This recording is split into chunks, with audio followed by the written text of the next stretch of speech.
I am Ranjana Yadav from Diwakar education hub. आज हम start करने जा रहे हैं यूजीसी नेट जेआरएफ हिस्ट्री का एक नया टॉपिक जो आपके एग्जाम में बहुत ही इम्पोर्टेंट है और यहाँ से बहुत सारे क्वेश्चंस आपके एग्जाम में डायरेक्टली पूछे जाते हैं। तो आज हम जो टॉपिक पढ़ने जा रहे हैं वो है यूजीसी नेट जेआरएफ हिस्ट्री का टॉपिक, जो कौन सा है, प्रागैतिहासिक काल। आज हम इसमें प्रागैतिहासिक काल के बारे में पढ़ेंगे। तो स्टार्ट करते हैं। सबसे पहले हम जानते हैं कि प्रागैतिहासिक काल होता क्या है। आपने पहले भी पढ़ा होगा, प्रागैतिहास या प्रागैतिहासिक काल किसको बोला जाता है या किसको कहा जाता है। तो जो प्रागैतिहासिक काल है, ये इस काल में मनुष्य ने घटनाओं का कोई लिखित विवरण नहीं रखा था, जिसके कारण इस काल में मनुष्य ने घटनाओं का कोई लिखित विवरण नहीं रखा था, जिसके कारण क्या, इसको क्या बोला जाता है, प्रागैतिहास या प्रागैतिहासिक काल कहा जाता है। ठीक है। इसमें सबसे इंपॉर्टेंट जो बात है वो क्या है कि इस काल में जो भी जानकारी हमें मिलती है, इस काल के विषय में जो भी जानकारी हमें मिलती है वो किससे मिलती है, पाषाण के उपकरणों या मिट्टी के बर्तनों या खिलौनों आदि से प्राप्त होती है, क्योंकि यहाँ से कोई लिखित स्रोत या साक्ष्य नहीं मिले हैं। अब सबसे पहले हम जानते हैं कि आदि ऐतिहासिक काल किसको बोलते हैं। यानी कि देखो, प्रागैतिहासिक काल क्या होता है, जिसका कोई लिखित विवरण मौजूद ना हो, जिसका कोई लिखित विवरण मौजूद ना हो उसको प्रागैतिहासिक काल बोलते हैं। आदि ऐतिहासिक काल किसको बोलता है कि इस काल में लेखन कला तो प्रचलित थी, मतलब जो भी ग्रंथ थे, जो भी लिखित विवरण तो मिले हैं, लेकिन उसकी जो लिपि है उसको अभी तक क्या नहीं किया गया, पढ़ा या लिखा नहीं जा पाया। ठीक है। ऐसे स्त्रोत्र जिनको हम पढ़ नहीं सकते वो किस में आते हैं, वो आद्य ऐतिहासिक काल में आते हैं, जैसे कि हड़प्पन सिविलाइजेशन। उसके ग्रंथ तो मिले हैं, उसका साहित्य तो मिला है, लेकिन उसकी जो लिपि है वो आज तक पढ़ी नहीं गई है, तो उसको हम किस में रखते हैं, आद्य ऐतिहासिक काल में रखते हैं। ठीक है। फिर आता है ऐतिहासिक काल। ऐतिहासिक काल में मानव के उस काल को इतिहास कहा जाता है जिसके लिए क्या, लिखित विवरण उपलब्ध हैं, यानी कि लिपि पढ़ी लिखी जा सकती है। हम उस चीज को पढ़ के अंदाजा लगा सकते हैं कि हाँ, इनका काल कैसा था या इन्होंने अपने काल में क्या क्या कार्य किए। लेकिन वो लिपि जिसको पढ़ी नहीं जा सकती वो किसके अंतर्गत आती है, वो आद्य ऐतिहासिक काल के अंतर्गत आती है। सबसे पहले आती है क्या, मनुष्य की जो कहानी थी वो आज से लगभग कितने 10 लाख वर्ष पूर्व प्रारंभ होती है, जिसको क्या, ज्ञानी मानव या होमोसेपियंस का प्रवेश इस धरती पर कब से, करीब 30 से 40 हजार वर्ष पहले हुआ था। आपसे पहले पूछा जा सकता है कई बार कि सबसे पहले पृथ्वी पर, धरती पर कौन आया था, कौन सा मानव आया था, तो आपको पता होना चाहिए होमोसेपियन सबसे पुराना है। ठीक है।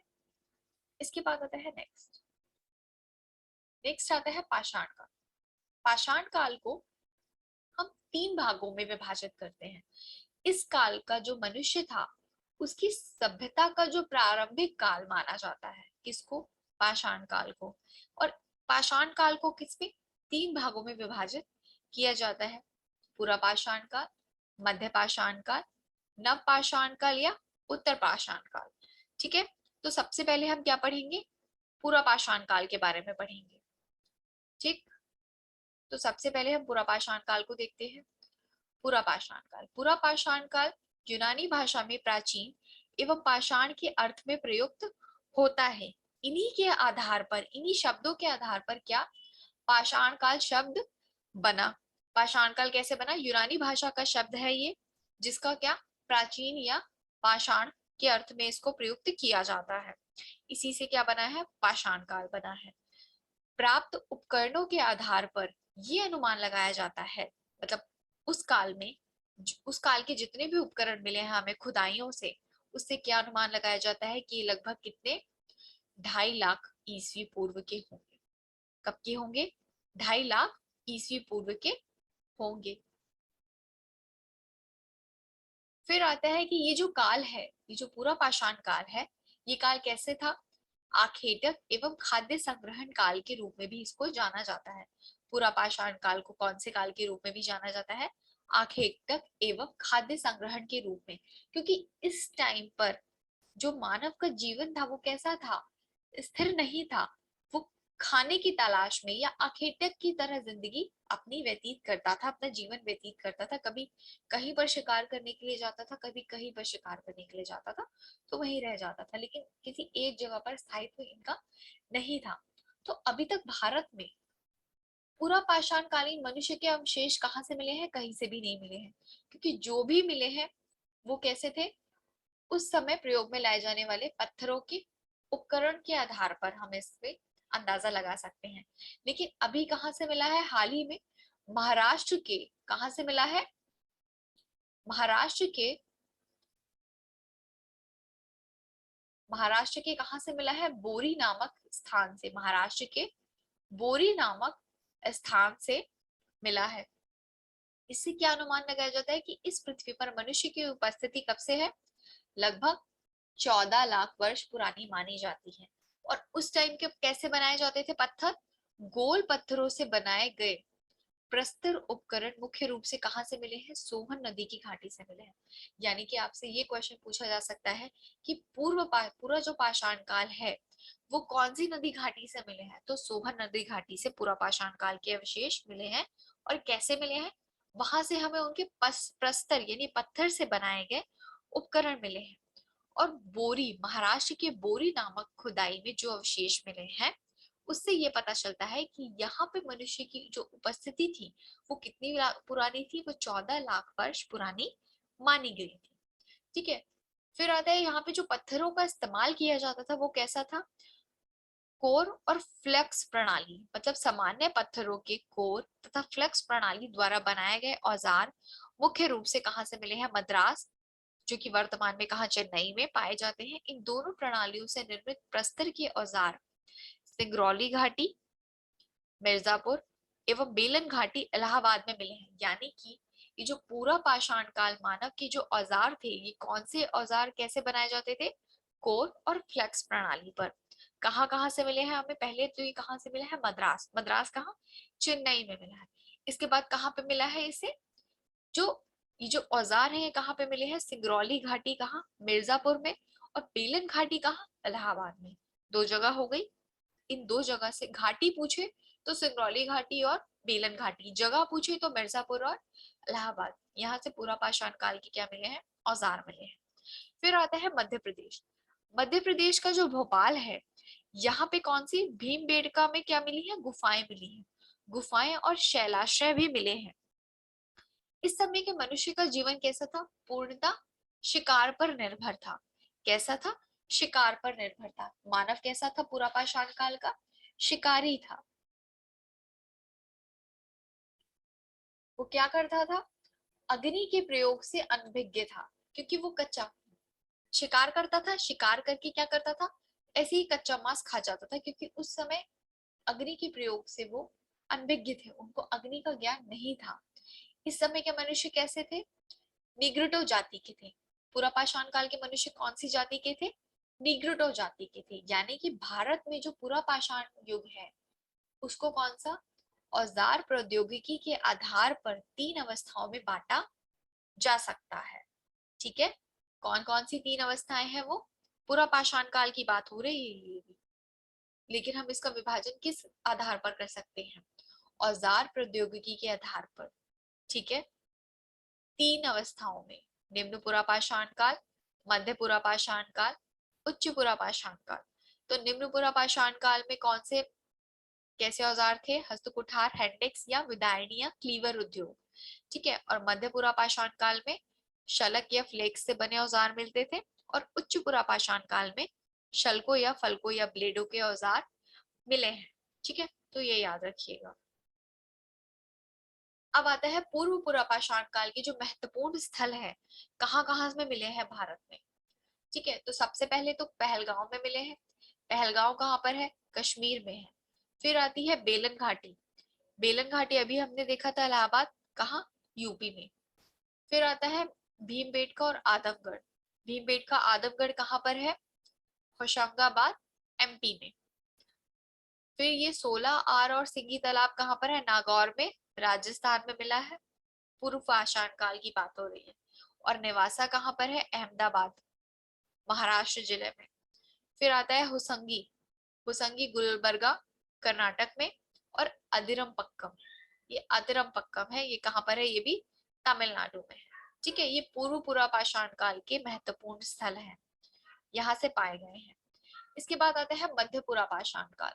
मध्य पुरापाषाण काल के जो स्थल है वो कहाँ कहाँ से मिले हैं? भीमबेटका से, नेवासा से और पुष्कर से। उसके बाद कहाँ से? ऊपरी सिंध की रोहिणी पहाड़ियों से। कौन सी पहाड़ियों से?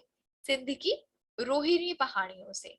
फिर नर्मदा के किनारे स्थित समानापुर से किसके? मध्य पुरापाषाण काल के साक्ष्य हमें मिलते हैं। फिर आता है कि पुरापाषाण काल में प्रयुक्त होने वाले जो प्रस्तर के उपकरण थे, उनका आकार एवं जलवायु में होने वाले परिवर्तन के आधार पर 3 भागों में विभाजित किया था। अभी हमने पढ़ा था प्रस्तर के उपकरण के आकार के आधार पर हमने इसको 3 भागों में विभाजित किया था, जैसे कि निम्न पुरापाषाण काल 2.5 लाख से 1 लाख ईसा पूर्व है। मध्य पुरापाषाण काल 1 लाख से 40,000। उच्च पुरापाषाण काल 40,000 से 10,000 ईसा पूर्व तक। यानी कि आपसे कई बार ये क्वेश्चन पूछा जा सकता है कि मध्य पुरापाषाण काल का टाइम पीरियड बताइए कि ये कब से कब तक था। तो आपको पता होना चाहिए कि 1 लाख से लेकर के 40,000 ईस्वी पूर्व तक था। ठीक है, नेक्स्ट आते हैं मध्यपाषाण काल। अभी हमने पूर्व पाषाण काल की बात करी थी, अब हम किसकी बात कर रहे हैं? मध्यपाषाण काल की। तो इस काल में प्रयुक्त होने वाले जो उपकरण थे वो आकार में कैसे थे? बहुत ही छोटे हुआ करते थे, जिन्हें लघु पाषाणो उपकरण माइक्रोलिथ कहते हैं। क्योंकि ये कैसे थे? आकार में बहुत छोटे थे, इसलिए इनको कैसा कहा? उपकरण कहा गया है, माइक्रोलिथ कहा गया है। और जो पूरा पाषाण काल था उसमें प्रयुक्त होने वाले कच्चे पदार्थ जो थे वो किसके बने होते थे? काइटजाइट के बने होते थे। उनके स्थान पर अब क्या प्रयोग होने लग गया मध्यपाषाण काल में? जेस्पर, एजेट, चर्ट और चाल सिडनी जैसे पदार्थों का प्रयोग होने लग गया। ठीक है, तो पहले पूर्व पाषाण काल में कौन से पदार्थ प्रयोग होते थे? तो पूर्व पाषाण काल में कार्जाइड होते थे। और मध्यपाषाण काल में आते आते ये लोग जेस्पर, चर्ट, एजिड जैसे जैसे इनका क्या हुआ? विकास हुआ, वैसे वैसे इन्होंने आगे अपनी चीजों में और ज्यादा उन्नति की। ठीक, तो इस समय के जो प्रस्तर उपकरण हैं वो कहाँ कहाँ से मिले हैं मध्यपाषाण काल के? राजस्थान से, मालवा से, गुजरात से, पश्चिम बंगाल से, उड़ीसा से, ठीक है, आंध्र प्रदेश से और मैसूर से। ठीक है, यहाँ से क्या मिले हैं? मध्यपाषाण काल के प्रस्तर के उपकरण मिले हैं। और अभी कुछ अवशेष इसके कहाँ से मिले हैं? मिर्जापुर के सिंगरौली, बांदा एवं विंध्य क्षेत्र से भी प्राप्त हुए हैं। ठीक है, तो ये जो चीजें हैं, ये जो जगहें हैं, आपको अच्छे से याद रखनी है, क्योंकि आपके एग्जाम में डायरेक्टली यहाँ से क्वेश्चन पूछा जाता है हर बार। जैसे कि मध्यपाषाण कालीन मानव के जो अस्थि पंजर हैं उसके अवशेष कहाँ से मिले हैं? तो उसके जो अवशेष है वो कहाँ से? प्रतापगढ़, उत्तर प्रदेश की सरायनाहर और महादहा नामक स्थान से प्राप्त हुए हैं। तो आपसे कई बार ऐसे पूछ लिया जाएगा कि मध्यपाषाण कालीन मानव के जो अस्थि पंजर है वो कहाँ से प्राप्त हुए हैं, तो आपको पता होना चाहिए कि प्रतापगढ़ से, उत्तर प्रदेश के सरायनाहर से और महदहा नामक स्थान से प्राप्त हुए हैं। इसके बाद आता है जो मध्यपाषाण कालीन जीवन था। मध्यपाषाण कालीन जीवन कैसा था? वो भी शिकार पर ही आधारित था। ठीक है, लेकिन इस समय तक लोग क्या करते थे? पशुओं में कौन कौन से शिकार करते थे? गाय, बैल, भेड़, घोड़े और भैंसों का शिकार करने लग गए थे। लेकिन ये वह काल था जब अफ्रीका से आदि मानव ने विश्व के अनेक हिस्सों में क्या किया था? बसना शुरू किया था। कैसे? जो 50 से 70,000 साल पहले का माना जाता है। कृषि संबंधी सबसे पहले साक्ष्य कहाँ मिलते हैं? सांभर, राजस्थान में पौधे के बौने का है, जो कब से कब तक का है, ईसा से 7000 वर्ष पुराना माना जाता है। कृषि का पहला साक्ष्य कहाँ से मिला? राजस्थान से मिला है। जो कैसा पौधा है? छोटा सा पौधा है, ठीक है, 7000 साल पुराना है। फिर आता है मध्यपाषाण काल में अंतिम चरणों में, कैसे साक्ष्यों के आधार पर हम क्या कह सकते हैं कि ये लोग कृषि करने लग गए थे और पशुपालन भी करने लग गए थे। और इस समय जितनी मिली समाधियां हैं उससे क्या पता चलता है कि ये लोग अंत्येष्टि क्रिया से भी परिचित थे। यानी कि पूरा पाषाण काल का मानव पूर्णतः कैसा था? शिकारी था। लेकिन मध्य पाषाण काल तक आते आते इन्होंने सोचा कि क्यों ना हम जिन जानवरों को मारते हैं उसका क्या किया जाए, उनका पशुपालन किया जाए, उनको पालना शुरू किया जाए। इससे क्या चीज मिलेगी हमें? उनसे दूध, दही, मतलब ये सारी चीजें भी मिलेंगी। और क्या चीज होगा? कृषि कार्य भी उनको हम लगा सकते हैं, ठीक है। तो ये चीज थी। और दूसरी क्या थी? अंत्येष्टि क्रिया करने लग गए थे ये लोग, ठीक है। इसके बाद आता है नेक्स्ट, बागौर और आदमगढ़। ये दो जगहें हैं कब की? छठी शताब्दी ईसा पूर्व के आसपास की हैं। जिससे क्या? मध्य पाषाण युगीन लोगों द्वारा कौन से भेड़, बकरियां रखे जाने का साक्ष्य मिलता है। अब मध्य पाषाण युगीन जो संस्कृतियां हैं इनके कुछ महत्वपूर्ण स्थल हैं, जैसे कि कौन सा? बागौर। बागौर कहाँ पर है? राजस्थान में। लंगनाज गुजरात में है। इसके बाद आता है सराय नाहर, चौपानी मांडो, महागढ़ा और दमदमा। ये भी कहाँ पर है? ये यूपी के हैं। ये कहाँ के स्थल हैं? ये यूपी के स्थल हैं मध्य पाषाण युगीन। फिर आती है एमपी की भीमबेटका और आदमगढ़ की गुफाएं। ये कहाँ की है? एमपी की है। तो ये क्या थे? ये सारे मध्य पाषाण युगीन संस्कृति के महत्वपूर्ण स्थल थे जिनसे क्या एग्जाम में डायरेक्टली क्वेश्चंस आते हैं। तो आपको इनको अच्छे से याद रखना है, ठीक है। इसके आगे का लेक्चर हम नेक्स्ट क्लास में पढ़ेंगे।